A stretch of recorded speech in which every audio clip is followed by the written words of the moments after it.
5 interesting real-life facts that inspired the movie The Irishman. Based on the 2004 best-selling nonfiction book titled I Heard You Paint Houses by Charles Brandt. I heard you paint houses. No, please, no, right. The upcoming movie The Irishman is supposed to tell the true-to-life tale of Frank the Irishman Sheeran, full-time labor union official, part-time mob hitman.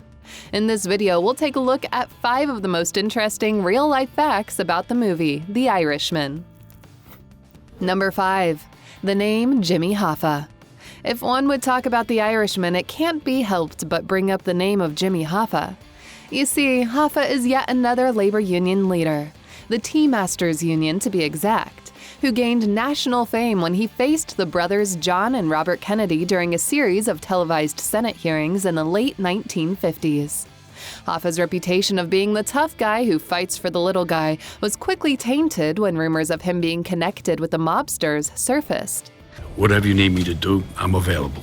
As one might expect, dealing with the mob is kind of a very complicated and oftentimes risky business. Not wanting to spoil any details from the movie and the book, Hoffa suddenly disappeared one day in 1975, when he went out to lunch that day and never came back. The most pervading theory was that Hoffa was killed by the mob, and the one who's suspected to pull the trigger was Frank Sheeran. Not only were they both union activists, but the two were believed to be close friends. Hoffa's case of disappearance and purported death remain unsolved even today. Number 4. A Deathbed Confession. The upcoming Martin Scorsese movie is supposed to tell the story of Frank Sheeran, who is now an old man reflecting the events of his life from his service during the World War II, the role he played in the labor union, and his connection to the Buffalino crime family as its alleged executioner, aka hitman.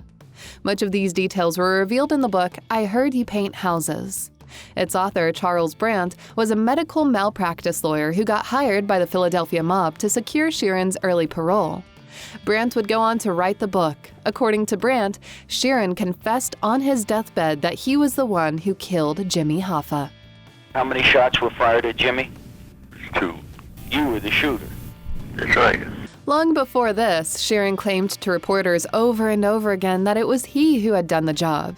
Sheeran won't be the first one to have claimed responsibility, though. Days after the news of Hoffa's disappearance blew out, countless tips from organized crime informants and self-proclaimed eyewitnesses came forth, and the FBI was overwhelmed with all these misleading information, which they had the job to verify everything, that they had to call it quits.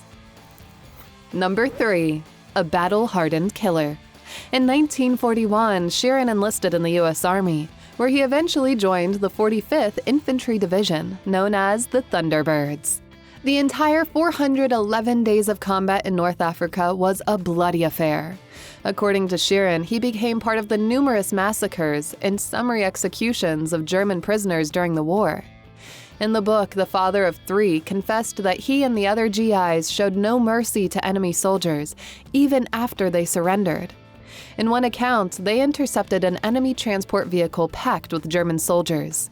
They each gave them shovels and instructed them to dig their own graves, after which they executed and buried them at the graves they had just dug. "I had no hesitation in doing what I had to do," he commented in the book. Sheeran's ability to kill without hesitation paved the way for him to become one of the most deadly hitmen of the Buffalino family. Number 2. Bringer of Death. In the book I Heard You Paint Houses, Sheeran claimed to have killed 25 to 30 people. However, he couldn't remember the exact number. Brandt on his case wasn't able to confirm a single one of Sheeran's kill count. Moreover, authorities couldn't provide an actual evidence that could prove that Sheeran did commit murder. However, he had been indicted for being the mastermind behind 2 murders, none of which was related to Hoffa's death. Regardless, Sheeran said that the killing for the mob was nothing more different than receiving kill orders from his unit commanders in the army. "You did what you had to do," the Irishman said. It was like the army. You followed orders. By the way, if you're wondering what the meaning of the book title is, I Heard You Paint Houses, it refers to killing someone. The paint is supposed to mean the blood of which the target, in most times, would splatter on floors and walls of the house. Number 1. About the movie itself. Being that it was his book from which The Irishman is based on, author Charles Brandt was involved in the making of the movie.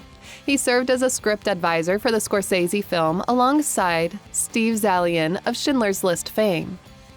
It was also heard that production companies Tribeca Productions and Sicilia Productions, along with Netflix, spent over $200 million for this project.